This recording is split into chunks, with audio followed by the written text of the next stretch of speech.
ভাবা যায় আমাদের রান্নাঘরে এমন একটা জিনিস আছে, মেথি, যেটা কিনা ডায়াবেটিস আর কোলেস্টেরলের মতো বড় বড় দুটো সমস্যা সামলাতে পারে। চলুন তো এই ছোট্ট বীজের পেছনের বিজ্ঞানটা একটু সহজ করে জেনে নেওয়া যাক। কিন্তু প্রশ্নটা হলো, এটা কিভাবে সম্ভব? মানে একটা সাধারণ মশলা কিভাবে ডায়াবেটিস আর হাই কোলেস্টেরলের মতো দুটো বড় সমস্যাকে সামলাতে সাহায্য করে?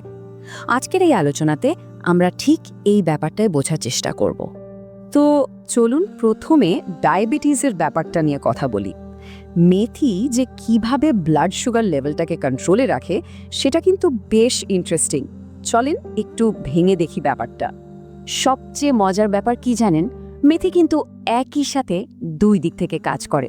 একদিকে এটা আমাদের পেটের ভেতর চিনির শোষণটাকে স্লো করে দেয়, আবার অন্যদিকে প্যানক্রিয়াসকে মানে আমাদের অগ্ন্যাশয়কে একটু জাগিয়ে দিয়ে ইনসুলিন তৈরি বাড়াতে সাহায্য করে। আচ্ছা, এই যে দুটো কাজের কথা বললাম, তার প্রথমটার জন্য দায়ী হলো গ্যালাক্টোম্যানন। এটা কিছুই না, এক ধরনের ফাইবার যেটা পানিতে গলে যায়, আর এটা মেথির বীজে প্রচুর পরিমাণে থাকে। এই গ্যালাক্টোম্যাননটাই হলো আসল ম্যাজিশিয়ান। এটা কি করে? এটা আমাদের অন্ত্রের ভেতরে একটা জেলের মতো আস্তরণ তৈরি করে ফেলে। ফলে আমরা যা খাই সেখান থেকে চিনিটা রক্তে মেশে খুব আস্তে আস্তে। এর মানে হলো খাওয়ার পরেই যে ব্লাড সুগার হঠাৎ করে বেড়ে যায় সেই ভয়টা আর থাকে না। এবার আসি মেথির দ্বিতীয় সুপার পাওয়ারের কথায়। এর নামটা একটু কঠিন, 4-হাইড্রক্সি আইসোলিউসিন। এটা একটা বিশেষ অ্যামিনো অ্যাসিড যা সচরাচর অন্য কোনো প্রাকৃতিক জিনিসে পাওয়া যায় না। এটাই এর বিশেষত্ব। তো এই অ্যামিনো অ্যাসিডটা কি করে? এটা সোজা আমাদের অগ্ন্যাশয় বা প্যানক্রিয়াসকে গিয়ে সিগন্যাল দেয়, আরে ভাই, আরও ইনসুলিন তৈরি করো। আর যখন শরীর বেশি ইনসুলিন তৈরি করে, তখন রক্তে যে চিনিটা ঘুরে বেড়াচ্ছে সেটাকে আরও ভালোভাবে কাজে লাগাতে পারে। আচ্ছা, ডায়াবেটিসের কথা তো হলো, এবার চলেন দেখি হার্টের স্বাস্থ্যের জন্য মেথি কি করতে পারে। কারণ কোলেস্টেরল কমানোর ব্যাপারেও কিন্তু এর একটা বড় ভূমিকা আছে। কোলেস্টেরলের বিরুদ্ধে মেথির যে প্রধান অস্ত্র, তার নাম হলো স্টেরয়েডাল স্যাপোনিন। নামটা যেমনই হোক, কাজটা কিন্তু দারুণ। সোজা কথায় এটাই সেই জিনিস যা রক্তে জমে থাকা চর্বি পরিষ্কার করতে সাহায্য করে। আর এই স্যাপোনিন কিন্তু এক ঢিলে 3 পাখি মারে। মানে এটা একই সাথে 3 ধরনের চর্বি কমায়। 1, আমাদের খারাপ কোলেস্টেরল, যেটাকে আমরা এলডিএল বলি। 2, টোটাল কোলেস্টেরল। আর 3, রক্তে থাকা ট্রাইগ্লিসারাইড। 3টেকেই কমাতে সাহায্য করে।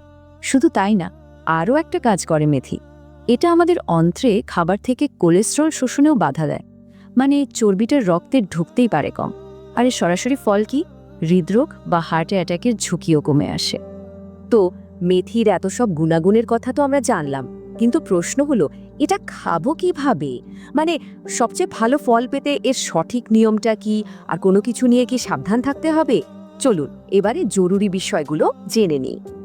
এর জন্য সবচেয়ে ভালো আর সহজ উপায়টা হলো 1 চামচ মেথি বীজ 1 গ্লাস পানিতে সারা রাত ভিজিয়ে রাখা।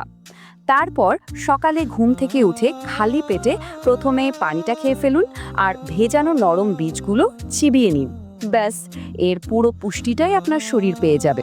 তবে একটা খুব খুব জরুরি কথা মাথায় রাখতে হবে, যারা অলরেডি ডায়াবেটিসের জন্য ওষুধ খান তাদের কিন্তু খুব সাবধান থাকতে হবে। কারণ ওষুধ আর মেথি একসাথে খেলে ব্লাড সুগার লেভেলটা হয়তো বিপজ্জনকভাবে কমে যেতে পারে। এই অবস্থাকে বলে হাইপোগ্লাইসেমিয়া। তাই সবচেয়ে জরুরি পরামর্শ হলো, নিয়মিত মেথি খাওয়া শুরু করার আগে অবশ্যই, আমি আবারও বলছি, অবশ্যই ডাক্তারের সাথে কথা বলে নেবেন, বিশেষ করে যদি আপনার অন্য কোনো ওষুধ চলে। তো পুরো আলোচনাটাকে যদি আমরা এক কথায় সারসংক্ষেপ করতে চাই, তাহলে মেথিকে আমরা একটা ন্যাচারাল ফিল্টার বা প্রাকৃতিক ছাঁকনির সাথে তুলনা করতে পারি। এই কথাটা ভাবুন তো একবার। মেথি শরীরের জন্য একটি প্রাকৃতিক ফিল্টারের মতো কাজ করে, যা রক্ত থেকে চিনি ছেঁকে বের করে এবং ধমনী থেকে চর্বিযুক্ত পদার্থ পরিষ্কার করে। মানে একদিকে এটা রক্ত থেকে বাড়তি চিনিটাকে ছেঁকে ফেলছে, আবার অন্যদিকে আমাদের ধমনী থেকে চর্বি পরিষ্কার করে হার্টকে ভালো রাখছে। এই পুরো ব্যাপারটা কিন্তু আমাদের একটা বড় প্রশ্নের সামনে এনে দাঁড় করায়, তাই না? যে আমাদের রান্নাঘরে আমাদের প্রকৃতির মধ্যেই এমন আর কত শক্তিশালী স্বাস্থ্য সমাধান লুকিয়ে আছে, যেগুলো হয়তো আমাদের চোখের সামনেই আছে, কিন্তু আমরা সেভাবে খেয়ালই করছি না।